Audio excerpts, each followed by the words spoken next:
Pak Ronald? Pak? Pak? Ditanyain sama istrinya, Pak.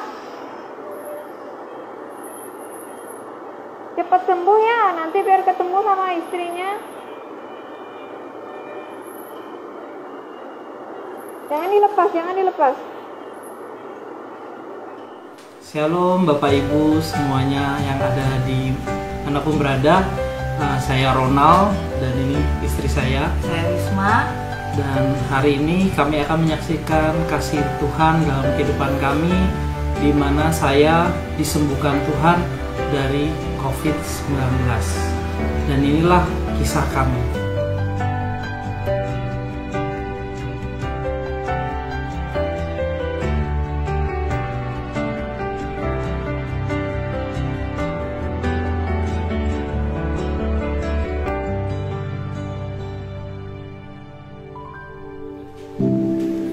Baik, hari ini kami akan menceritakan dan lebih tepatnya lebih lengkapnya bersama istri saya yang awalnya.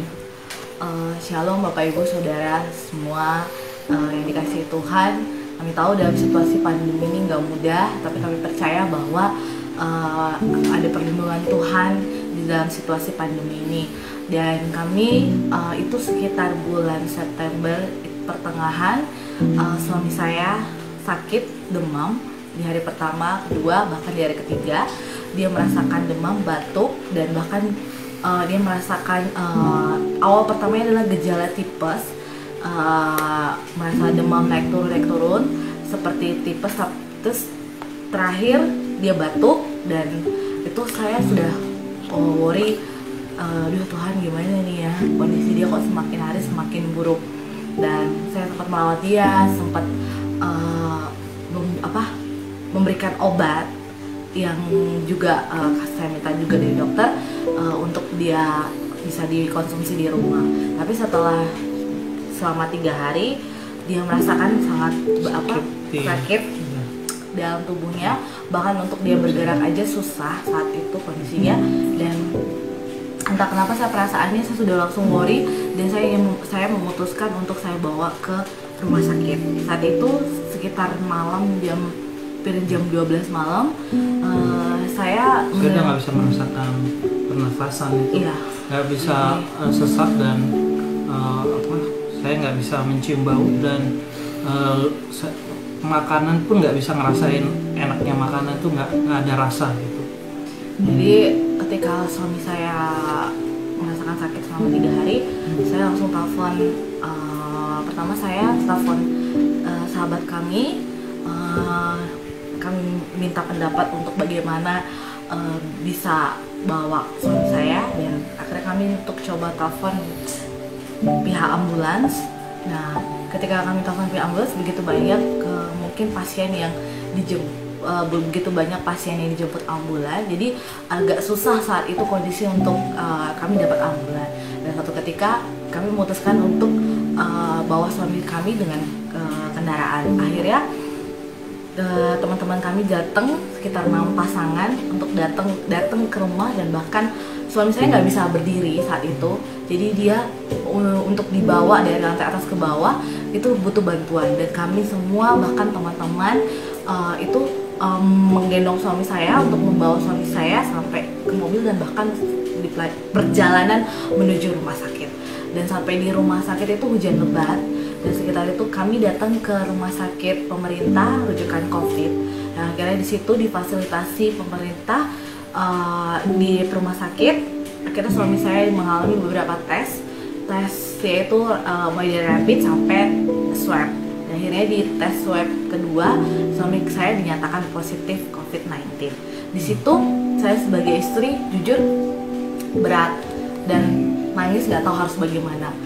Bukan karena soal suami saya selain sakit COVID-19, suami saya ngalamin kondisi yang sangat kritis. Karena saat itu saturasi oksigen dia 30%. Bapak Ibu Saudara, bahwa normalnya manusia itu saturasinya adalah 95%. Ketika 30% dan dia ngalamin ngerasakan sesak segala macam, itu saat itu waktu dimasukin ke rumah sakit bahkan dimasukin ke IGD sampai pada akhirnya ke ICU. Itu dokter sudah sangat, keadaan rumah sakit itu sudah sangat crowded banget, dan bahkan dokter itu sampai marah kepada saya. Ini benar-benar keadaan pasien sangat kritis. Keadaan pasien ini sangat kritis. Ketika dilihat CT scan paru-parunya, toraksnya itu sangat jelek dan sangat buruk. Bahkan saturasinya 30%, normal manusia itu 95%. 30% ini tuh sangat bahaya dan harus dilakukan tindakan dengan ventilator. Saya saat itu di malam hari itu, waktu menuju pagi itu saya juga nggak tahu harus bagaimana. Saya hanya bisa duduk dan saya hanya bisa berdoa sama Tuhan. Saya nggak tahu harus bagaimana karena kondisi suami saya bukan semakin baik tapi semakin buruk. Akhirnya dokter mengajak saya bicara dan melakukan untuk dia pakai ventilator. Selain ventilator dia harus dipakai beberapa alat medis. Saya juga nggak begitu karena kondisi pasien dia harus diobservasi. Ketika dimasukin ICU itu hati saya bergejolak, Tuhan, saya nggak tahu harus bagaimana lagi. Saya hanya minta Tuhan sembuhkan suami saya. Dan ketika suami saya sudah ngalamin sampai 12 jam dan habis itu dipindahkan ke ruang ICU isolasi COVID. Nah, ketika suami saya dipindahin ke situ, dia sudah mengalami antara sadar dan tidak sadar. Jadi dia mengalami yang namanya hipoxia, yaitu kadar oksigen di dalam darah yang berkurang, saturasi jadi saturasi 30%. Harusnya normalnya manusia ketika bisa bernapas dengan baik itu 95%. Jadi kalau di bawah 50% saja sebenarnya seluruh organ tubuh itu tidak bekerja dengan baik. Bahkan baik itu ginjal, baik itu semua itu tidak akan bekerja dengan baik. Bahkan ini 30% itu ajaibnya jantungnya dia masih bisa berdenyut gitu. Dan di situ ketika waktu dilakukan di ruang ICU, suami saya semakin hari bukan semakin baik tapi semakin kritis. Kondisi semakin yang hanya minta belas kasihan Tuhan. Saat itu saya hanya ketika dokter ngomong dan saya bilang, Tuhan, ini gimana? Suami saya sakit COVID, bagaimana ini? Bapak Ibu Saudara tahu bahwa COVID itu juga pasti akan menyebar. Bahkan saya ngelawat dia gitu. Tapi saya percaya bahwa saya pasti sehat gitu. Karena saya tahu suami saya lagi berjuang antara hidup dan mati. Dan saya ketika semakin hari semakin kritis dan akhirnya saat dipasang ventilator keadaannya sangat buruk dan dia kondisinya antara sadar dan tidak sadar, sudah tidak bisa lagi untuk bisa berkomunikasi dengan baik. Saat itu saya hanya bisa berdoa sama Tuhan, dan setiap hari saya datang ke rumah sakit. Tetapi hati saya sebagai seorang istri, saya hanya bisa minta, Tuhan, suami saya lagi berjuang antara hidup dan mati. Bagi saya hanya bisa berdoa di situ. Dan saya datang ke rumah sakit dan saya tanya kepada suster, Tuhan, di mana ya sus? Loh, suami saya dirawat kamar sebelah mana? Karena begitu banyak tembok-tembok yang dilapisi gitu. Tapi di situ saya hanya bisa duduk dan saya hanya bisa duduk berlutut. Saya minta belas kasihan Tuhan, saya minta belas kasihan-Mu di tempat ini, bukan karena suami saya, tapi saya minta buat setiap orang yang berjuang di rumah sakit ini, Tuhan. Kayak akhirnya saya percaya one day suami saya pasti sembuh Tuhan, pasti sembuh. Kami tahu COVID ini nggak ada obatnya, nggak ada vaksinnya, tapi saya percaya ada kuasa Tuhan di situ. Bahkan setiap kali saya datang, saya tanya suster dan suster bilang, belum ada kemajuan, dan perlu dilakukan tindakan plasma darah. Bapak Ibu Saudara, itu orang yang sudah ex-COVID, embrionya diambil dan untuk dimasukkan dan transfusikan ke suami saya untuk menaikkan antibodinya. Jadi karena tidak ada obatnya, jadi hanya dilakukan seperti itu untuk membantu, dan itu juga belum tentu Bapak Ibu Saudara sampai dia bisa menaikkan saturasi oksigennya dia gitu.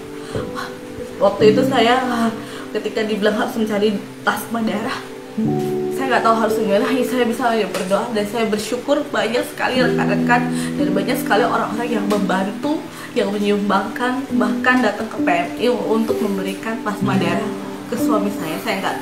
Saya hanya bisa berterima kasih sama Tuhan. Dan setelah dilakukan plasma darah, menunggu saturasinya dia naik, saya hanya bisa berdoa. Saya hanya bilang, Tuhan, saya minta belas kasihan-Mu, saya minta Tuhan kesembuhan-Mu. Aku percaya suamiku akan menang atas maut, dan aku percaya Tuhan akan menyembuhkan dia gitu. Terima kasih buat setiap perawat dan dokter yang udah merawat suami saya. Ketika itu perawat WA saya, Bu, Bapak mau bicara. Terus saya kaget, dan suami saya bisa ciuman, bisa ngobrol walaupun keadaan dia masih pakai ventilator, dan walaupun keadaan masih dalam keadaan yang saturasi masih belum naik yang masih belum naik yang maksimal gitu. Tapi saya melihat di situ kuasa Tuhan dinyatakan. Saya melihat bagaimana Tuhan menolong suami saya gitu. Bahkan di tengah-tengah situasi pandemi ini, COVID yang dia ngalamin kritis, saya tahu itu Tuhan lagi bersama dia gitu. Dan saat itu Bapak Ibu Saudara, saya nggak tahu, saya hanya bisa menjerit di rumah sakit, saya hanya bisa nangis dan berdoa. Saya begitu berterima kasih, banyak sekali hamba-hamba Tuhan, semua orang, bahkan Bapak Ibu Gembala, semua hamba-hamba Tuhan yang dapat kabar suami saya sakit, teman-teman itu banyak sekali mendoakan kami tiap hari, berdoa untuk kami. Saya hanya bisa bilang, Tuhan, thank you. Saya hanya bisa bilang terima kasih. Saat itu saya percaya bahwa walaupun tidak ada dasar untuk berharap, saya tahu saya punya Tuhan. Dan untuk selama dia ngalamin sakit, selama dia ngalamin ini, Bapak Ibu Saudara, suami saya ngalamin perjumpaan dengan Tuhan. Jadi Bapak Ibu, saya menyaksikan kasih kebaikan Tuhan buat Bapak Ibu. Di tengah-tengah saya dalam keadaan koma, saya merasakan tubuh saya itu melayang dari atas tempat tidur. Ketika itu saya sudah berada di ruangan yang saya nggak tahu itu di ruangan ICU atau di ruangan IGD-nya, tetapi mata saya sudah terbuka dan saya melihat tubuh saya sudah terbang dari tempat tidur itu, dan saya melihat plafon ruangan itu terang, dan tiba-tiba tubuh saya naik ke atas, dan saya melihat saya melayang dan naik ke atas dan masuk dalam terangnya plafon itu.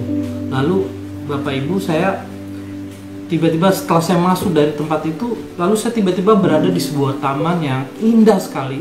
Tamannya dengan ada depan itu saya kayak berada di agak dataran tinggi ya. Terus saya melihat pepohonan yang hijau yang aneh dan unik ya. Saya nggak pernah melihatnya di bumi. Dan itu ada danau kecil. Terus saya lihat ada aliran air dari langit, ada warna kebiruan, ada warna keunguan seperti aurora ya. Terus saya melihat galaksi yang terang sekali di atas langit itu, dan saya melihat taman yang begitu indah di kiri kanan, dan saya melihat ada pohon di sebelah saya, saya lihat buahnya warna kuning kemerah-merahan, dan pohonnya saya juga nggak tahu nama pohon itu apa, tapi beda sekali dengan yang saya lihat. Saya belum pernah melihatnya. Lalu di kiri belakang saya ada, dan dalam waktu saya sedang tertegun dengan indahnya taman itu, saya bisa merasakan sejuknya taman itu, kulit saya bisa merasakan segarnya taman itu, dan saya bisa merasakan kaki saya itu, saya telanjang kaki ya, di situ saya bisa merasakan rumput hijau itu seperti karpet, halus dan lembut gitu ya, dan saya rasakan saya pakai pakaian yang terang silau ya, putih terang begitu ya di tubuh saya, dan saya melihat saya sudah berada di suasana yang begitu luar biasa buat pribadi saya gitu. Saya mendengar ada yang memanggil nama saya, Ronald, anakku gitu. Jadi aku lihat, siapa yang manggil saya ya? Terus dari balik pohon sebelah kanan saya melihat langsung ada pribadi yang lari, badannya besar, saya cuma setengah badannya dia lari, dia mukanya terang sekali, dan matanya itu saya lihat kayak petir, terus silau terang. Dia pakai baju putih, dan terus dia pakai selendang warna merah ya, ke ininya, ke yang melilit gitu ya. Terus saya lihat dia berlari mengejar saya. Dia berlari mengejar saya. Saya lihat gini, Tapi saya nggak takut, saya merasa damai, saya merasa tenang. Semakin dia dekat, saya merasa tenang, saya kayak merasa, wah ini sesuatu yang berbeda. Seperti saya kenal pribadi ini.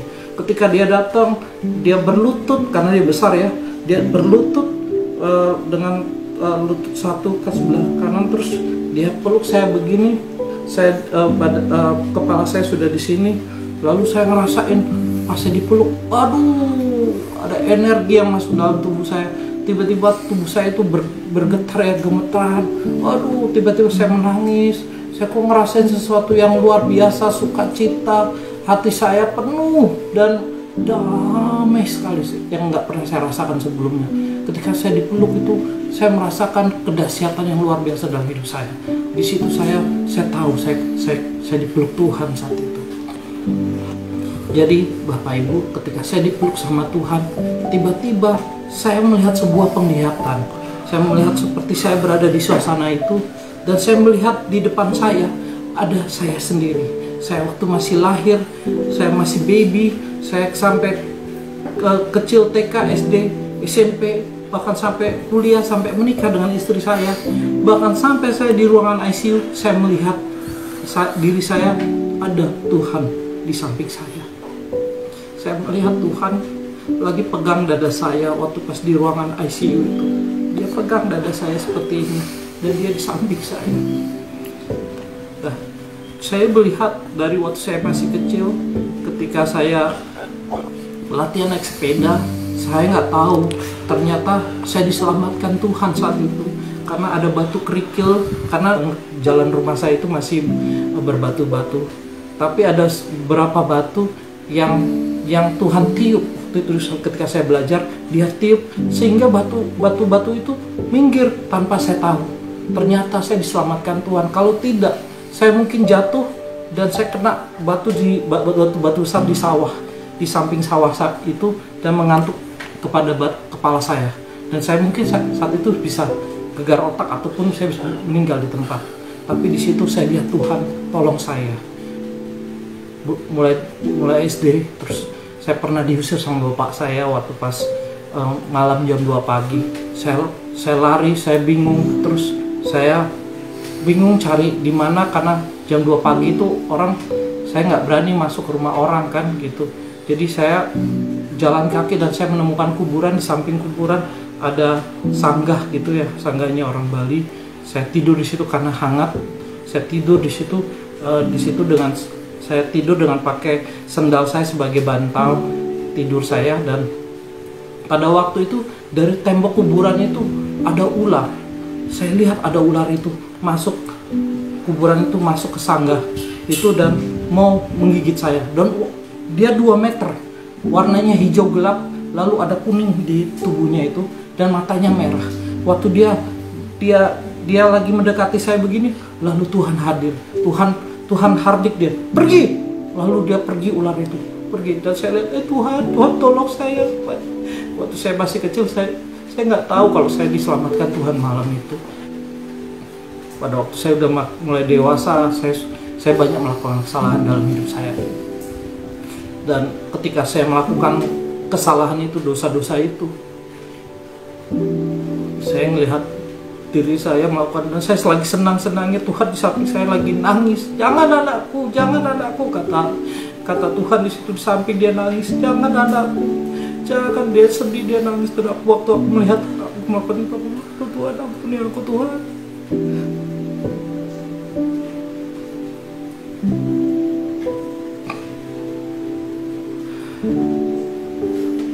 Ampuni aku Tuhan Yesus. Ampuni aku. Waktu itu saya malu dan saya bilang, ampuni saya Tuhan. Tapi setelah saya melakukan dosa itu, saya selalu berdoa. Saya minta ampun sama Tuhan. Tuhan ampuni saya, saya bodoh, uang saya habis gara-gara ini. Tapi saya kaget ketika saya lagi berdoa gitu, saya lihat diri saya lagi berdoa begitu. Tuhan senang, dia menari di samping saya, dan dia langsung peluk dari belakang, bilang, ku ampuni kamu anakku, ku ampuni kau anakku. Iya, aku lihat Tuhan itu baik sekali kau Tuhan. Banyak melakukan kesalahan, tapi Tuhan mengampuni aku.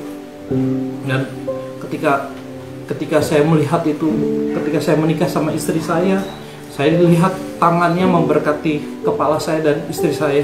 Ketika pendeta bilang amin, lalu dia yang tertawa, dia yang bertepuk tangan, dia yang paling bahagia di ruangan itu, dia yang bahagia di situ. Saya lihat, Tuhan kau baik banget, kau memberkati aku waktu menikah. Lalu aku bilang, bersyukur aku punya Tuhan seperti engkau. Ketika saya melihat itu, saya bersyukur. Nggak lama kemudian Tuhan ngomong sama saya. Tuhan ngomong sama saya, akulah Tuhan yang menciptakan langit dan bumi. Akulah Tuhan yang memberikan sinar pada matahari, bulan, dan bintang. Akulah Tuhan yang menciptakan segala makhluk. Akulah Tuhan yang mengasihimu, Ronald, seperti biji mataku sendiri. Katanya Tuhan itu. Ketika dia ngomong itu, Bapak Ibu Saudara, saya nangis. Saya bilang, tiba-tiba roh saya ngomong begini, saya ngomong gini. Mulut saya tiba-tiba saya tidak ngomong Tuhan Yesus, saya tidak ngomong Tuhan, tidak ngomong Allah, Elohim, Yahweh, saya tidak ngomong itu. Roh saya ngomong, iya Bapak, iya Bapak, aku percaya. Saya bilang gitu. Ternyata panggilan dia di sana Bapak, Abah Bapak. Ronald, kesempatan adalah hak istimewaku. Dan hidup dan mati manusia ada di tanganku. Aku banyak memberikan kesempatan untuk orang hidup, untuk mengenal siapa aku. Aku yang disebut orang Yesus Kristus. Akulah yang disebut orang juru selamat. Akulah jalan terang dan hidup. Akulah dia. Aku juga memberikan kesempatan kepada anak-anak untuk percaya. Dan aku memberi satu kesempatan dalam hidup mereka, yaitu doa. Karena disitulah aku mendengar dan menjawab, kata Bapak di situ. Lalu aku, oh iya Bapak, terima kasih Bapak. Saya bilang begitu. Nah Ronald, kamu jangan sombong. Ketika kamu sombong dalam hidup kamu gak akan bisa mendengar suaraku. Ketika kamu rendah hati dalam firman-Ku, kamu sebesar apapun dentuman ledakan masalah dalam hidup kamu akan mengerti rencanaku, kamu akan mengerti jalan-jalanku, kata Bapak begitu. Langsung ketika Bapak ngomong itu, aku langsung itu, makasih Bapak, kau mengasihi aku Bapak. Terima kasih Bapak, saya bilang begitu. Lalu dia bilang, Ronald, anakku, makan ya, ini ada makan. Jadi di samping itu ada pohon buah, di sebelah kanan saya disuruh makan. Pas saya petik buah itu, warnanya merah kayak setengah kendi, saya petik ini, langsung saya petik pucuknya gini.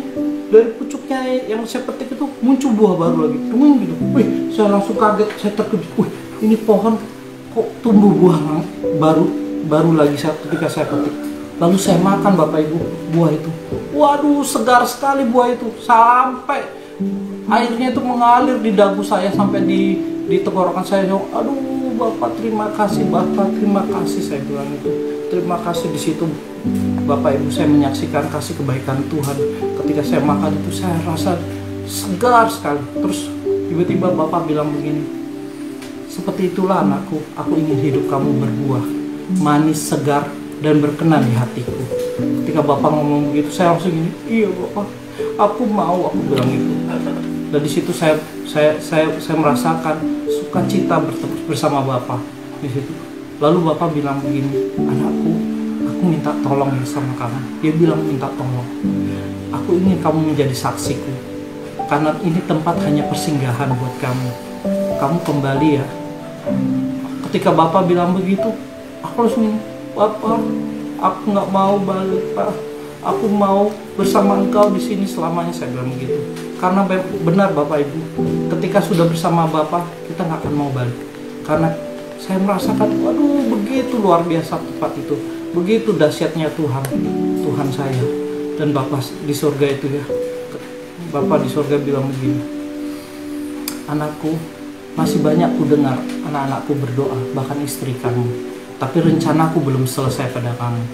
Kamu jangan khawatir, akan kucukupkan hidup kamu, asal kamu mau menjadi saksiku. Akulah, ya, aku ingin mereka semua selamat. Aku mau orang-orang mengenal aku. Aku ingin mereka hidup di dalam keselamatan. Aku nggak mau mereka hidup dalam hukum dosa, karena aku telah menebus mereka di kayu salib. Aku telah menyelamatkan mereka. Aku ingin mereka bahagia, kata Bapak. Di situ ketika aku mendengar suara perkataan begitu, senang sekali aku melihat Bapak itu benar-benar kasih. Dia adalah kasih, dia adalah Tuhan. Dan saya bilang, iya Bapak, saya mau. Ketika saya bilang begitu, Bapak bilang ini, terima kasih anakku. Lalu tiba-tiba badan saya kayak ditarik dari belakang. Tiba-tiba saya sudah jatuh dari plafon itu, masuk ke dalam tubuh saya lagi, dan saya langsung saya melihat keadaan saya sudah bangun, dan saya langsung lihat ruangan itu, dan saya rasakan sakit kepala saya, sakit kaki saya merasakan ada banyak kabel di tubuh saya, dan saya rasakan dinginnya AC di ruangan ICU itu ya. Lalu saya lihat suster, saya panggil suster, saya bilang, lalu mereka datang, mereka ya gimana Pak Ronald? Saya bilang, Tuhan Yesus, saya bilang itu. Saya bilang saya disembuhkan Tuhan Yesus, saya bilang begitu. Terus selang berapa minggu, selang saya di ventilator saya dilepas, dan suara saya masih gak bisa bersuara dulu. Tapi setelah bersuara, dokter datang pada saya bilang, Bapak Ronald ini bisa hidup mujizat. Jarang orang bisa, bahkan orang gak bisa di 30% saturasi oksigennya bisa hidup. Di bawah 50% sudah lewat. Kami pikir kami sudah nggak lihat Bapak. Saya bilang sama dokter, Tuhan Yesus yang sembuhkan saya. Tuhan Yesus yang sembuhkan orang-orang yang sakit di sini, saya bilang. Tuhan Yesus yang luar biasa, saya bilang gitu. Terus saya disuruh tidur. Iya Pak, Bapak tidur. Saya di situ saya bersaksi kasih kebaikan Tuhan. Dan saya bersyukur karena pelayanan mereka juga, mereka baik-baik semua di rumah sakit itu. Saya berdoa buat semua suster-suster, perawat-perawat, bahkan dokter-dokter yang sudah di garda depan ya. Terima kasih. Kalau yang melihat ini, yang menonton, yang telah merawat saya terima kasih ya. Terima kasih sudah merawat saya dan menolong saya juga. Terima kasih juga untuk mereka yang sudah bekerja jauh dari keluarganya untuk merawat orang-orang sakit COVID-19 seperti saya. Terima kasih. Di tengah-tengah saya lagi sakit itu, saya melihat beberapa ada yang dipanggil Tuhan. Saya melihat ada yang keluar, dan saya bilang, saya ingat lalu firman Tuhan bahwa ada firman Tuhan, walau 1000 rebah di sisi kanan, 10.000 di sisi kiri, itu tidak menimpaku, aku hanya menonton. Aku ingat Mazmur 91, dan aku percaya Tuhan menjadi pembelaku. Terima kasih. Demikianlah kesaksian kami, Bapak Ibu Saudara sekalian. Semoga ini bisa menjadi berkat buat Bapak dan Ibu Saudara sekalian. Terima kasih Bu, kami berdua ucapkan buat setiap orang yang sudah berdoa buat kami, yang sudah mendukung kami dan support kami. Kami mengucapkan banyak terima kasih, dan juga buat seluruh tim medis yang sudah merawat suami saya dan juga membantu kami, dan bahkan kami mengucapkan terima kasih. Kami berdoa biar setiap orang yang saat ini mengalami sakit, Tuhan, biar Tuhan yang menjamah, Tuhan yang menyembuhkan. Terima kasih buat semuanya, biar ini kesaksian ini boleh jadi berkat buat setiap orang, ya, biar nama Tuhan dipermuliakan. Ya. Dan juga dari saya pribadi, bahwa apapun masalah keadaan kita hari-hari ini, di tengah-tengah pandemi, di tengah-tengah COVID-19, banyak orang berkata, di mana Tuhan? Tetapi Tuhan ada di samping kita. Dia yang dikatakan Immanuel, Dia ada bersama kita. Kita kadang meremehkan doa, tetapi ketika kita berdoa, Dia menjawab. Di situ saya mengerti bahwa doa orang yang benar besar kuasanya. Bapak Ibu, apapun masalah kita hari-hari ini, tetaplah berdoa. Tetaplah berharap kepada satu nama yang dahsyat, namanya Tuhan Yesus Kristus. Dia menjadi Tuhan dan Juru Selamat atas hidup kita. Dia yang telah mati di kayu salib untuk menebus dosa-dosa kita. Dia juga Tuhan yang sama, yang memberikan keajaiban dalam hidup kita hari-hari ini. Dan saya keluarga dicukupkan oleh Tuhan hari-hari ini, oleh karena kasih kebaikan Dia. Kami bersaksi karena dia sungguh baik. Bapak Ibu, saya berharap Bapak Ibu juga percaya, dan saya berharap Tuhan menyentuh hati Bapak Ibu dimanapun Bapak Ibu berada hari ini. Tuhan tidak pernah jauh, dan percayalah, hidup itu adalah kesempatan. Hidup itu haruslah bahagia, karena Tuhan ingin kita bahagia. Sayangku, aduh puji Tuhan udah keluar. Katakan haleluya. Haleluya. Tuhan Yesus baik. Tuhan Yesus baik. Hei, semangat sayang. Puji Tuhan. Aku sembuh. Aku sembuh. Aku disembuhkan.